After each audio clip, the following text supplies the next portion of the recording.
이 구약에 우리가 읽은 이 출애굽기의 말씀이 뭐냐 하면 이스라엘 백성들이 하나님께서 저들을 구출하셔서 애굽에서 구출되어 나왔어요. 그런데 광야에서 먹을 것이 없어서 자기들을 인도했던 모세를 원망하고 그랬던 그런 이야기입니다. 어떤 목사님들은 설교할 때에 원망한 유대 백성들과 지도자 모세와의 관계에 대해서 얘기들을 많이 합니다. 그러나 사실은 그게 아닙니다. 모세를 포함하여 모든 유대 백성들 광야에 나와 있습니다, 지금. 그들의 삶이라고 하는 것이 만만치가 않은 거예요. 쉽지가 않은 거예요. 오늘날 우리가 사는 삶과 마찬가지입니다. 만만치가 않아요. 예. 오늘도 우리 성도들 중에 가서 수술을 받고 이제 퇴원하시는 분이 있고 또 오는 주간에는 수술을 받으러 가시는 분도 있고 여러 가지 우리 삶이 힘들고 어려운 일들이 많이 있는 거예요.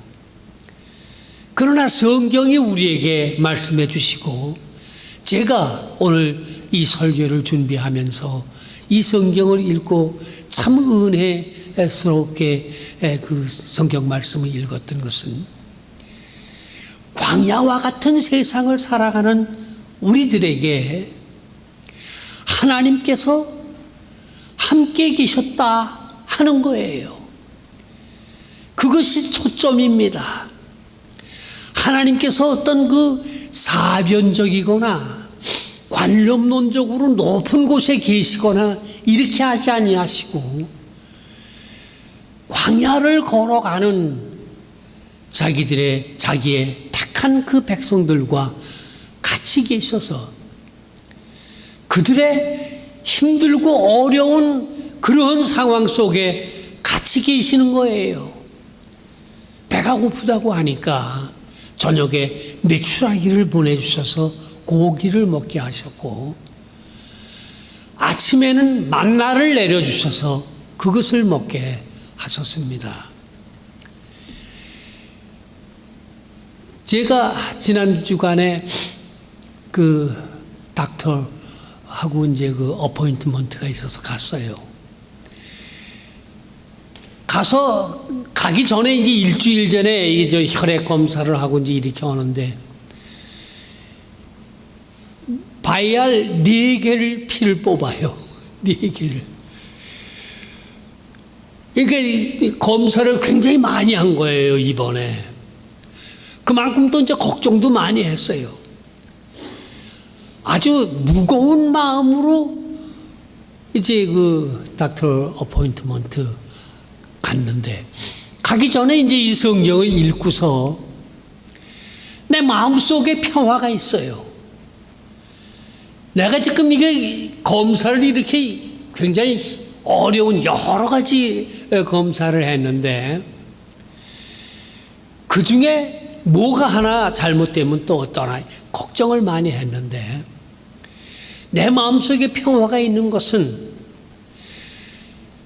이런 어려운 과정을 거쳐가는 가운데도 하나님은 나와 함께 계시다고 하는 것이 나에게 큰 위로가 되고 용기가 됐어요.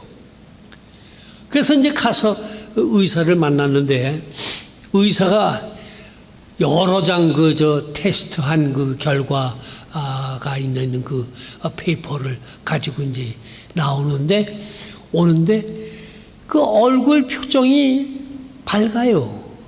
그러면서 저한테 하는 말이 괜찮다고. 이 의사도 이제 걱정을 했던 거라고요.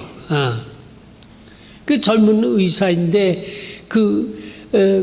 저한테 상당히 그 관심을 많이 가지고서 이제 그러는 젊은 의사인데 그 검사 나온 것을 쭉 내려 읽고 카피를 한 장 카피를 만들어서 나한테 줘서 나도 보고 이제 같이 이제 읽어가면서 보는데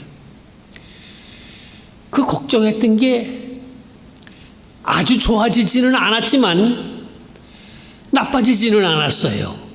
그리고 몇 그 검사 결과는 상당히 그 좋은 결과로 나왔어요.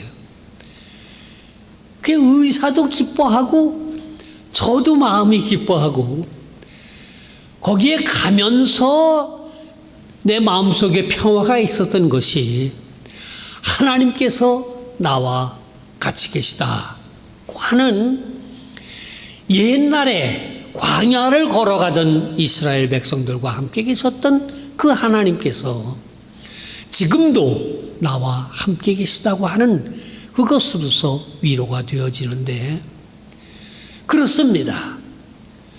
우리 개인의 삶에서 있어서도 그러하고 우리 교회의 삶에 있어서도 그러하고 하나님은 우리를 사랑으로 돌보아 주십니다. 오늘 신약 성경에서 읽은 이 말씀은 은혜의 법이에요. 오늘날 우리가 살고 있는 이 세상 속에 미국에서도 그러하고 한국에서도 그러합니다. 모든 게 그 법으로 가지고서 하는데 아주 복잡하고 아주 상당히 혼잡스러워요. 이 법, 그들이 얘기하는 법, 민주당의 대표가 이제 한국 시간으로 하면은 내일 이제 그 영장 실질 검사를 받게 되어지는데 법을 가지고서 얘기를 하는 거예요. 그리고 그 사람이 더불어민주당 대표가 된 다음에 잘못한 얘기를 하는 게 아니에요. 그 사람이 이미 국회의원이 되기 전에 성남 시장으로 있을 때에 그때에 저지른 뭐가 잘못됐다 해가지고 그걸 가지고서 지금 그 법으로 하는 거예요. 이들이 얘기하는 법은 뭡니까?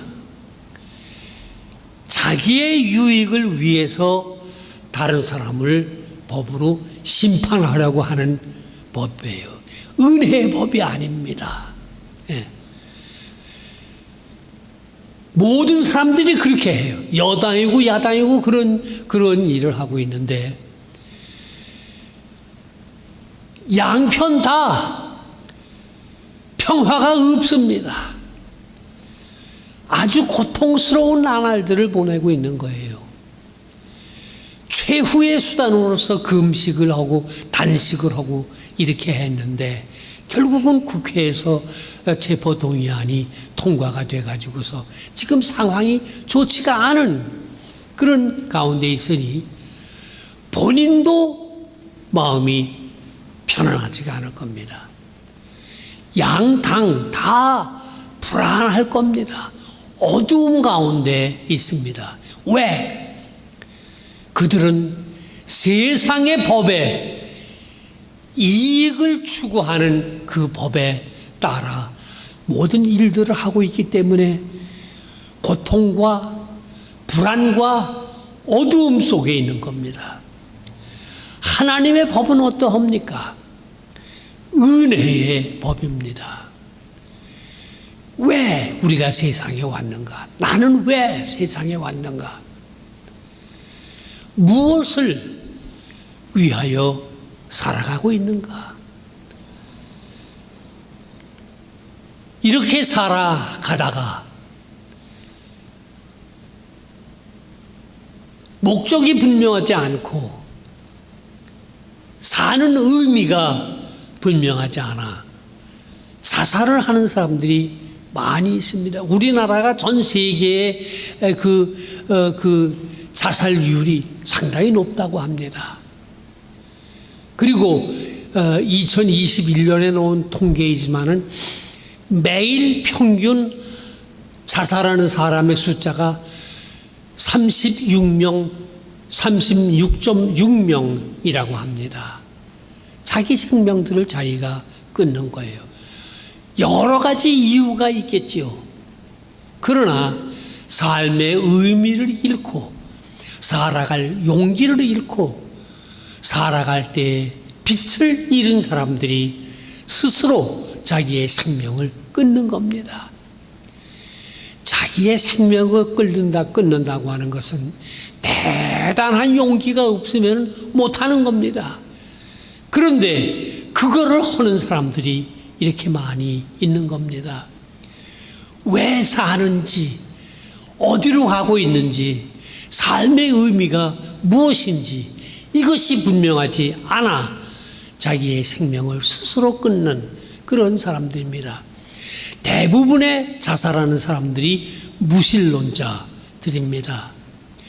제가 도스토옙스키의 작품들을 보게 되면 거기 이제 도스토옙스키의 그 작품 가운데 자살하는 사람들의 얘기들이 많이 나옵니다. 그 사람들이 다 무신론자들입니다.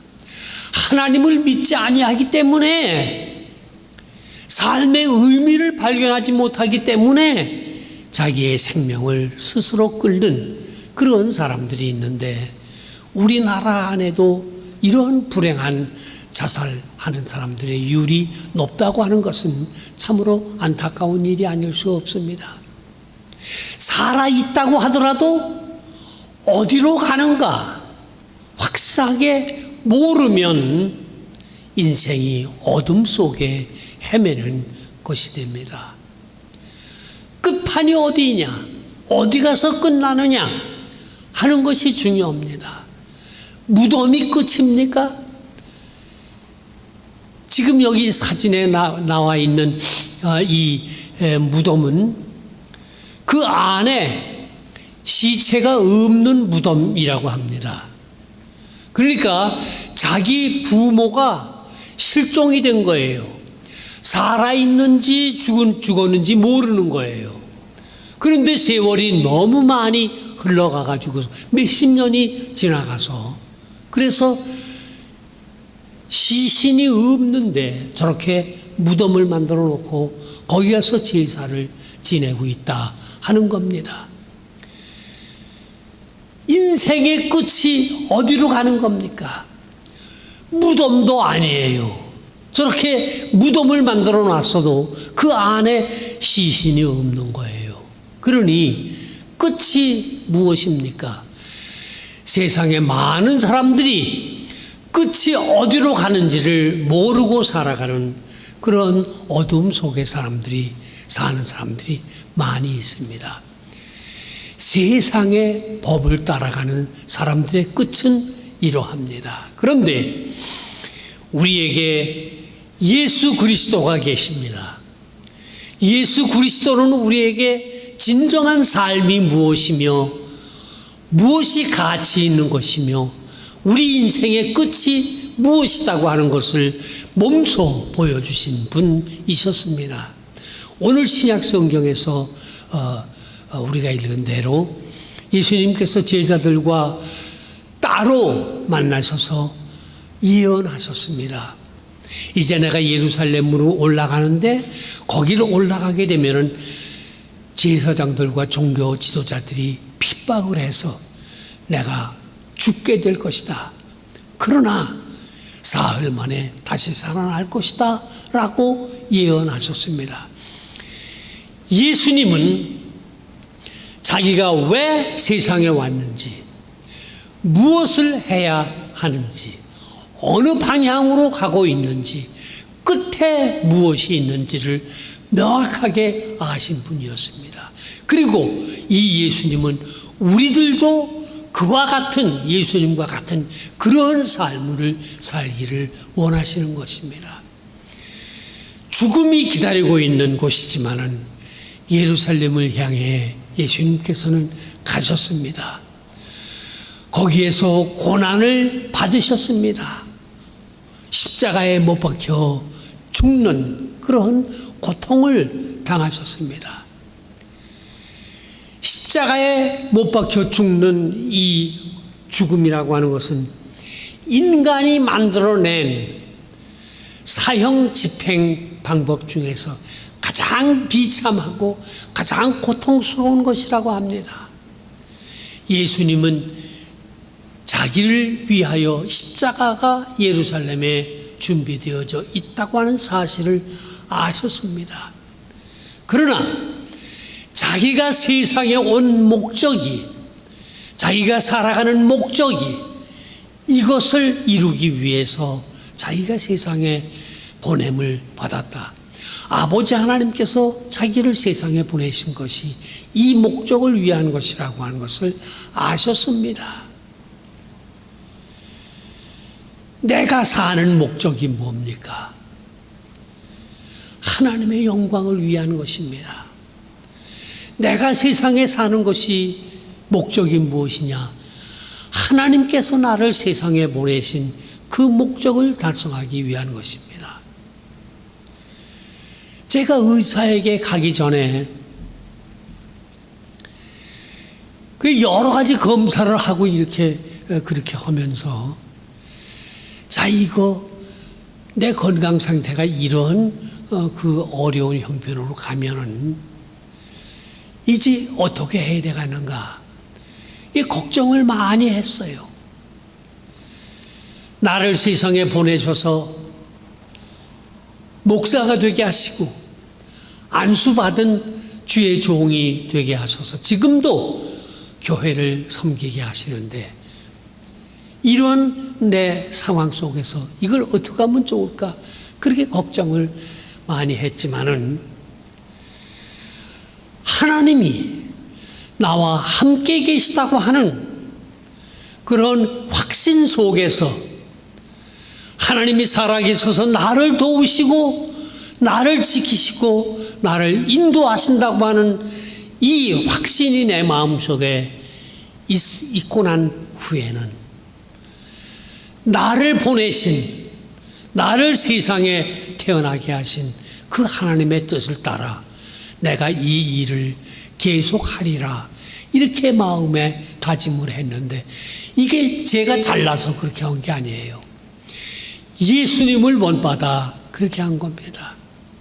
자기의 죽음이 예루살렘에 기다리고 있는 것을 아셨어요. 피할 수도 있었습니다. 그러나 예수님께서는 그곳을 향하여 가셨습니다. 그리고 십자가에 돌아가시기 전날 밤에 기도하시기를, 아버지여, 이 쓴 잔이 내 앞에서 지나가게 해 주십시오. 그러나 내 원대로 마옵시고 아버지의 원대로 하옵소서. 아버지께서 나를 세상에 보내주셨으니 아버지가 나를 세상에 보내주신 그 목적에 부합되게 나를 써주십시오. 이렇게 기도하시고 십자가 앞에 나아가 죽음을 당하셨던 겁니다. 이 죽음이 끝이 아니었던 것입니다. 이 죽음이 그로 하여금 승리하게 만들었던 것입니다. 사흘 후에 예수님께서는 자기가 예언하셨던 바와 마찬가지로 다시 사셨던 겁니다. 내가 하나님의 영광을 위하여, 하나님의 뜻을 이루기 위하여 나의 생명을 바치겠다고 하고 가는 그런 사람들에게만 주어지는 게 이 부활입니다. 우리가 매주일 나와서 예배를 드릴 때 사도신경을 우리가 암송을 합니다. 몸이 다시 사는 것과 영생을 믿사옵나이다. 누가 이런 고백을 하는 겁니까? 예수 그리스도와 함께, 오늘 우리가 신약성경 빌립보서에서 읽은 것과 마찬가지로 예수 그리스도와 함께 죽기를 다짐한 사람들, 그들에게 주어지는 것이 부활이요, 다시 사는 것이요, 영생이 되어지는 것입니다. 이게 무엇입니까? 이것이 바로 은혜의 법인 것입니다. 나와 그리스도의 법은 은혜의 법입니다. 의의 승리를 거두게 하는 것이요 영생을 얻게 하는 것입니다. 나는 여러분들이 인생을 살아가면서 모쪼록 고통과 괴로움과 슬픔 없는 그런 아주 즐거운 삶을 사시기를 바랍니다. 어떤 사람이 그러는데 저한테 인사하면서 목사님 꽃길만 걸으시기 바랍니다. 그게 그렇게 돼요? 꽃길만 걷게 됩니까? 나도 여러분들이 꽃길만 걷기를 바랍니다. 그러나 설령 그렇지 못하다고 하더라도 내가 여러분들에게 권하는 것은 하나님을 의지하십시오. 예수 그리스도를 굳게 붙잡으십시오. 그리고 그분에 따라 그분의 뜻에 따라 순종하십시오. 그분의 뒤를 따라가게 되어지면은 이깁니다. 장영심 집사님 이번 주간에 수술을 받아서 가실 때에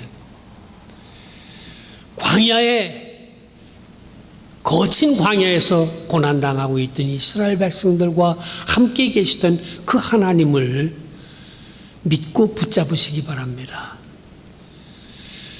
여기 서 있는 이 주의 종 이재식 목사가 늘 붙잡고 사는 그 하나님이 살아계셔서 집사님과 함께 계시다는 것을 믿고 그곳에 가시기 바랍니다. 살아계신 그리스도께서 붙잡아 주시리라고 하는 믿음을 가지고 가시기 바랍니다. 아무리 험난하고 어려운 일이 우리 앞에 있을지라도 하나님은 우리 곁에 계시고 그분의 법은 은혜의 법입니다.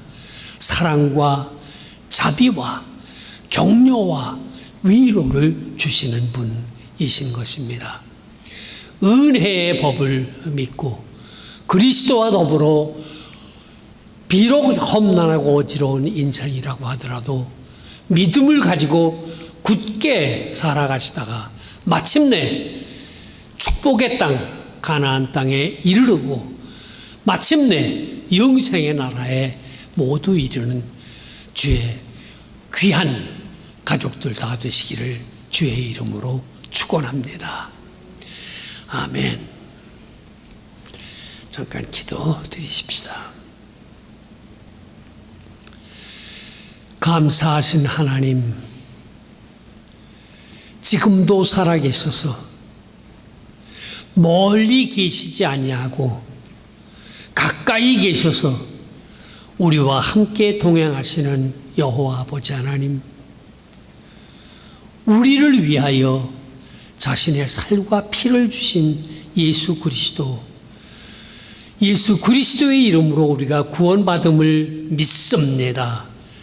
주여, 우리로 하여금 이 믿음 위에 굳게 서서 승리하는 날까지 믿음을 지키며 굳세게 살아가도록 도와주시옵소서.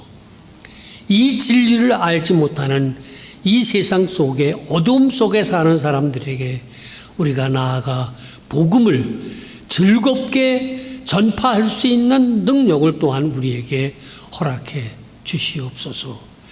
살아계신 예수님의 이름으로 감사하옵고 기도 올리옵나이다. 아멘.